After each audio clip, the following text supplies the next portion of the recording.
We've been using this welder generator, this Miller Bobcat. We've been using that primarily as a generator for a while because it's got a much higher capacity than our other one. And obviously I use it for welding, but we've been having a little bit of an issue with startup where the fuel line draws in air as it sits when it's not running.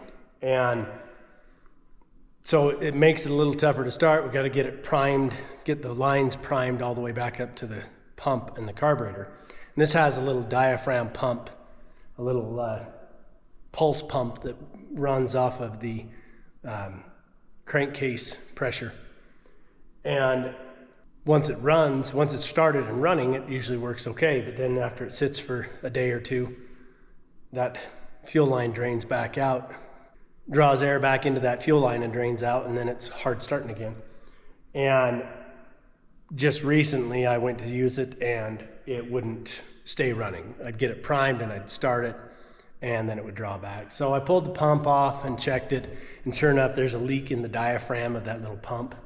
So I went and got one picked up. I don't know where I put it. So I went and got one picked up. This is all it is, just a little diaphragm pump. So it draws pulse off of it here, and that little diaphragm inside flexes and pumps the fuel back up and through there. And it was leaking through the diaphragm. So that's why it was bleeding off. So I got to put that on so that I can do the replacement of this shaft. This is the drive shaft here that drives the sprocket for the primary auger, and it sits like so, and it broke on me last season, right at the end of the season. So I just shut it down and plowed this first storm, and now most of that's melting off. We've got another storm on its way, so before that happens, we're gonna get this stuff updated.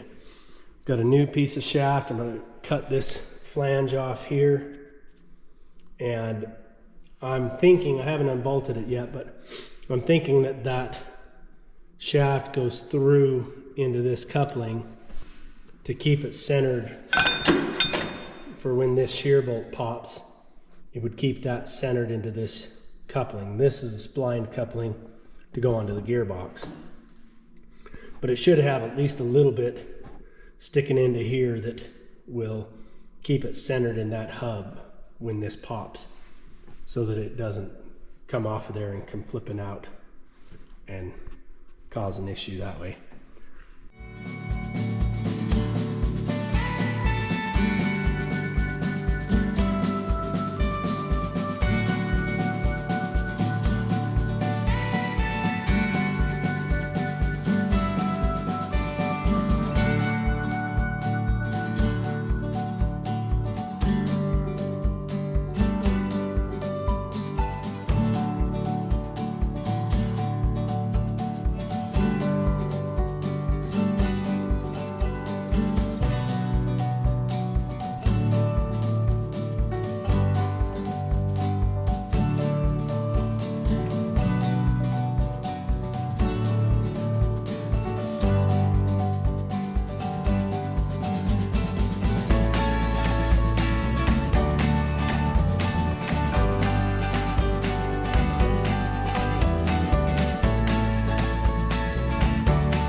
I'll get that mounted back in there. We'll get the chain set and everything tight and refigured on there. And then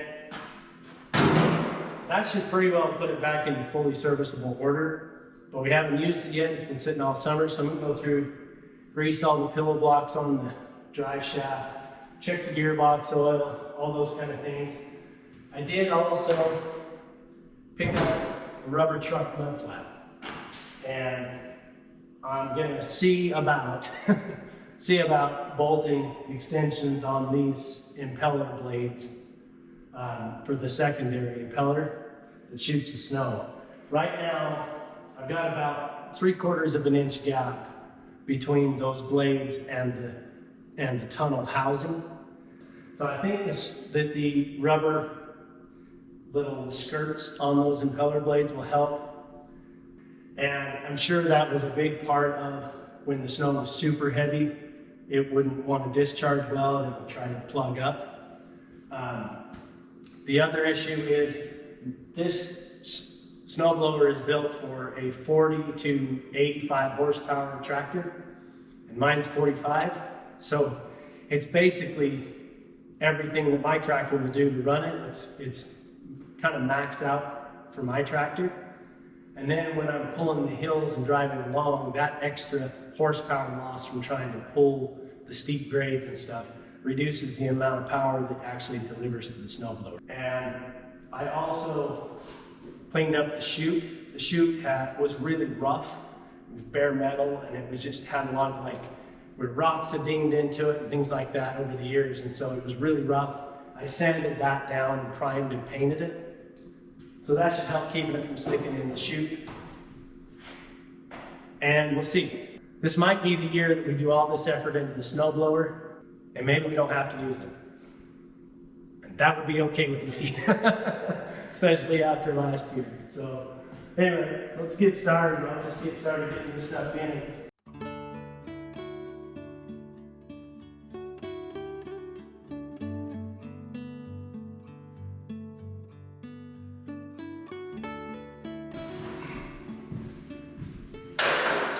I had to verify the alignment on that gear to make sure that it lined up true with this.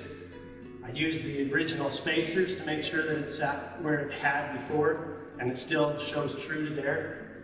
But now that I've got it there, I need to pull the shaft back out so I can drill that hole through the shaft that the through bolt goes into to bolt that gear and keep it locked with the shaft. So now I can undo it.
I'm gonna try this new bit that I bought. It's a self-drilling, self-tapping. Like that. A spiral bit that drills and then cuts the threads into material as you go.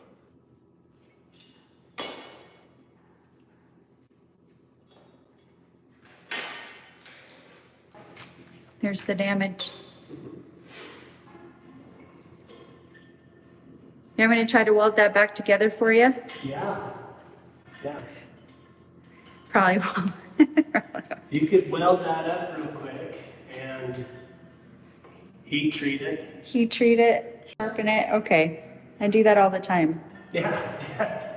Yeah, you do. No, I don't.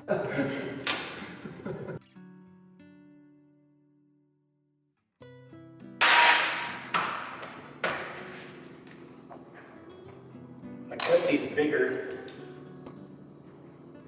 so that I should be able to use them, and if they start to wear down, then I can drill new holes and relocate it or flip them around. Yes, we're gonna add these flaps. What are you gonna add these to? The propeller? Impeller. Impeller. Looks like a propeller. Same idea, basically. Yeah.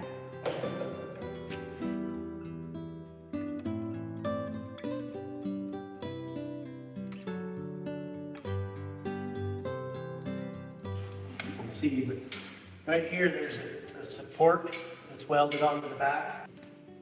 Right here, that's worn down so far that I'm right at the weld here.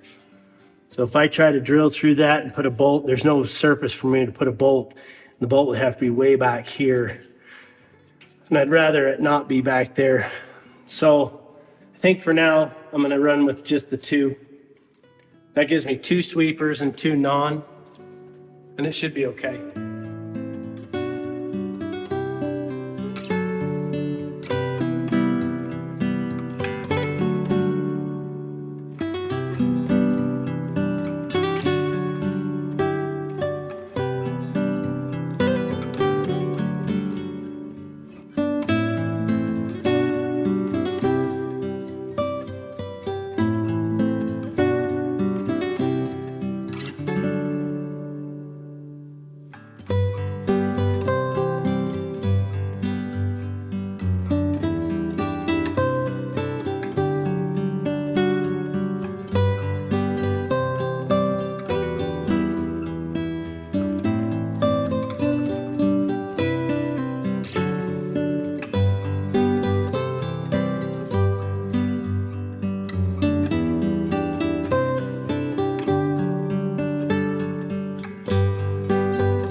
I'm pretty sure I've still got to shorten this drive line now that I've got this slip clutch on here.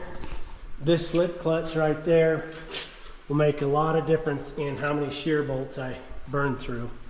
That will take a lot of the stopping force and let it slip, and should help absorb a little bit of that shock load that happens if you get into a hard chunk of snow or a rock or something like that. That PTO extension adds about 5 inches, and this PTO drive shaft only just fit. In fact, I couldn't slide it on and off of the shaft if the gearbox was up into place. So I'm sure I'll have to shorten it at least 4 or 5 inches, but we'll see what it takes when we get it up there and everything fully into place. We'll have it ready to go for tomorrow.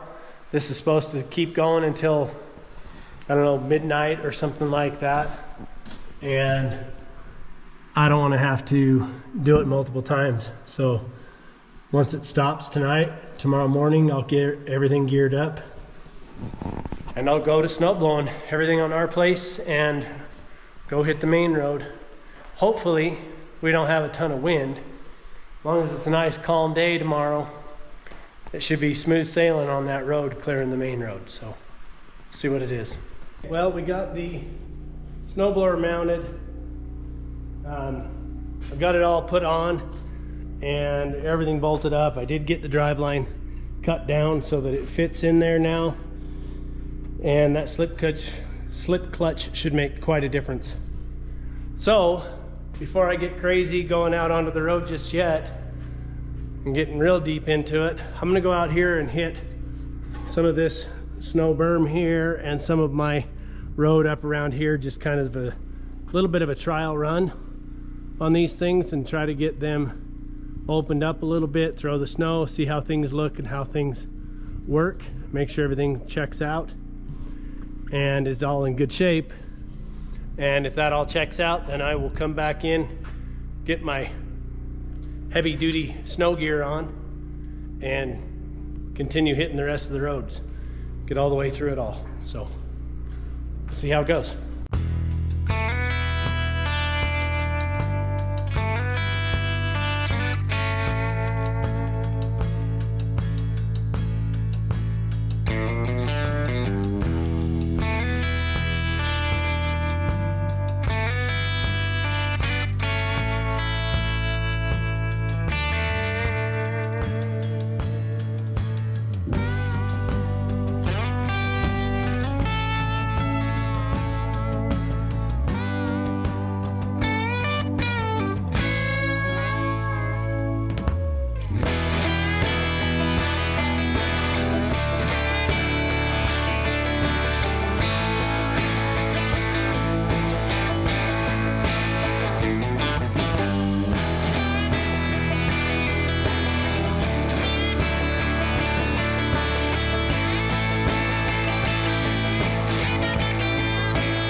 Well, I broke shear bolts on the front, and I kind of assumed I would there because of because of the velocity of everything spinning. So it's easier to pop a shear bolt. After popping a couple of them, I didn't have any more of that size shear bolt with me, and decided I was okay with that not being the weak link. So when I got here at the shop, I drilled it out to size it up one size larger for the shear bolt. And now the two shear bolts here on the PTO drive shaft popped on me twice up there in some pretty big rocks and chunks of frozen mud. So what I need to do is I probably need to take a minute and loosen this slip clutch, because it's obviously tight enough that it's not allowing anything to slip and the shock is still happening and breaking bolts. So I'm going to loosen each of these springs. These are kind of finicky. You got to make sure that you adjust them all evenly so that the spring tension stays even all the way around. And you can go quickly from too tight to way too loose. So I'll probably start with a half turn, and I'll back each bolt a half turn all the way around and see if it is allowing it to slip. And if it's still popping shear bolts, then I'll loosen it another half turn all the way around on all the bolts. And if that, then, you know, if it seems like it's slipping too much and won't keep driving things, then we tighten them back up, going a quarter of a turn tight, and kind of find that balance point where it slips when you need it to, but still does the work. So we'll play with that tomorrow. I've still got a little bit of left on our farm to open up. Our main driveway still, where we parked by the house there, is still full. It's flat, so it's not so big of a deal. And then down by Dolores, down to the cow, we got to get into there. So I'll mess with that tomorrow. I'm gonna let this thaw overnight. Fire's going good. I got my tea kettles ready, so I'm gonna have some tea, warm up, get my snow gear off next to the fireplace and let it dry while I let this thaw. And we'll try it again tomorrow.